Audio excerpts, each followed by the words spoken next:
Joining me now is Lieutenant Governor Suzanne Crouch. Lieutenant Governor, thank you so much for joining us. Glad you could make it in once again. Your second visit this season. Well, obviously, what everyone is talking about, what everyone is feeling the effects of is the coronavirus. Governor Holcomb announced some steps this week. Can you tell us essentially what the state government is doing regarding the coronavirus? Oh, absolutely, John. And it's good to be in Evansville in Southwest Indiana. At this time, we must be prepared and we must be proactive because we need to be sure that our most vulnerable Hoosiers are protected, and we need to reduce the spread of the COVID-19.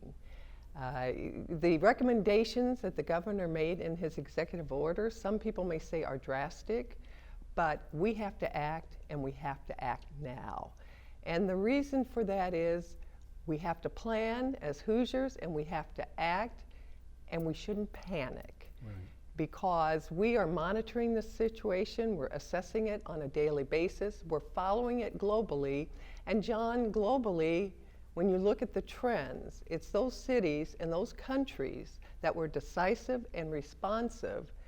They're the ones where their chart, their growth actually leveled off. It's the ones who took a while to actually put in place action plans.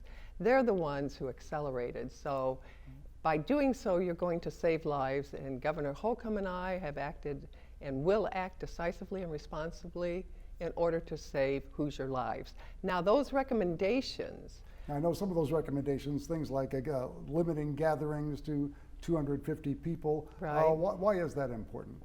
Because the close contact, the way the COVID-19 is spread is through people, respiratory. So what kind of comes out of your mouth or where that lands and people touch it. So by having small gatherings of people rather than large gatherings of people, we're kind of limiting that exposure to each other. Doesn't mean that if you're in a small gathering, you're safe. You need to practice social distancing, so you need to keep your distance from someone so that those germs don't come into contact with you and that virus is spread. And we're about 6 feet apart We right are now. perfect. We are perfect. This is about right, I do believe. Now, the state is also giving a 20-day waiver to schools. It's normally 180 days required. That is correct. So you trimmed 20 days off there. What is the situation for schools? How is the state helping them? Well, we understand that one size doesn't fit all. And so we are leaving that local decision to the local school boards and superintendents. And they, across the state, are reacting differently based upon, one, do they actually have a reported case in their county? What about daycare? What about food? The superintendents are the ones who are going to be able to evaluate and assess their situation and be able to determine what they need to do with their schools to keep their students safe. Now, I also want to point out, John, these are our recommendations as of today. Right.